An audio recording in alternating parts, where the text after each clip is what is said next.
It's well known that Amazon doesn't necessarily make all of the products that they sell on their website. I mean, how could they? They'd have to be involved in every kind of manufacturing known to man.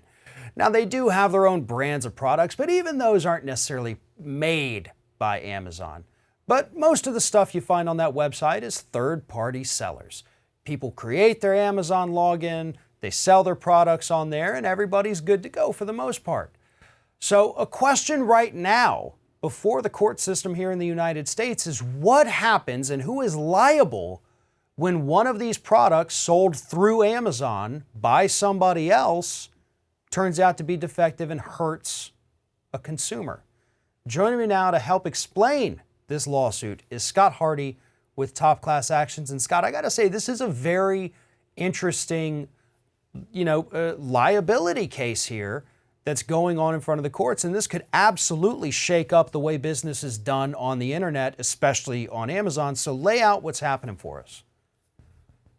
Sure. So it's important to note that according to Amazon's 2018 annual report, 58% of its sales came from third-party sellers. Now, the vast majority of those third-party sellers are good. They're reputable. They're selling products. They might just be reselling a product that Amazon doesn't actually sell. But so a huge portion of their revenue comes from these third-party sellers. But Amazon has been fighting, saying, hey, we just connect buyers and sellers. That's what we do if we don't sell the product itself. We aren't liable for this product. But what happened was the plaintiff, Heather, she bought a retractable leash that was attached to a dog collar she purchased on Amazon. They were walking the dog. The retractable leash went all the way to the end, snapped, came back, hit her in the glasses, hit her in the eye, and that caused permanent damage. So she said at first, hey, I don't think this is likely Amazon's fault. This isn't Amazon's fault here. This is, I'm going to go after the seller. They sold me a defective product. But the problem was this seller disappeared. There was no record of, this actual legitimate business. And that's because Amazon doesn't vet most of these sellers on their platform. If you want to be a seller on Amazon, go in, create a login, ship off your product to Amazon, or just fill out the information showing that you will ship off the product and follow their instructions. There's no vetting involved. And so that's why the judges have said, all right, on further review, because this was thrown out by the initial courts, but then on appeal, this went back to further review, and the judges said, wait a second, you know what? If Amazon sells this product and the seller, who is actually the one that's sending it out to people or whatever, if that seller doesn't actually exist, well, maybe Amazon is liable. Yeah, and like I said, this is incredibly interesting because you can just go on Amazon, and create your account, your login, put in your details, and boom, suddenly you're a company, but you're not actually a company.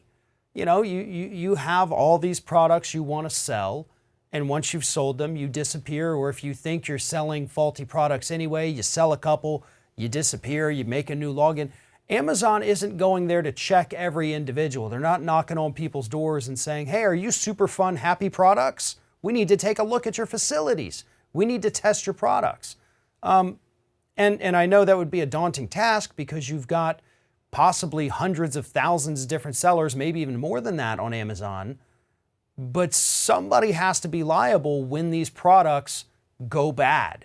If Amazon's not going to take the time to do this, then they need to not have these people on their website. If you can't trust them, if you can't verify them, and if you can't make sure that their products are safe, you're opening yourself up to a world of liability that otherwise you wouldn't be in had you just vetted these people.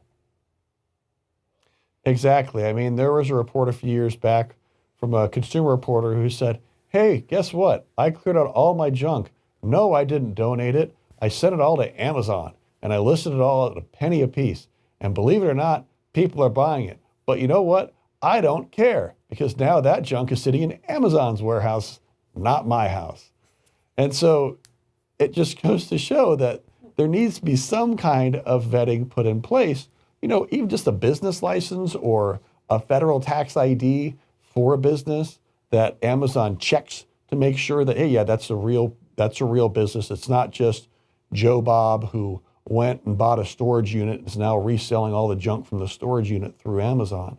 There has to be some additional vetting, or possibly in this case where someone bought a container full of broken dog collars or defective dog collars and then just sold them all through Amazon.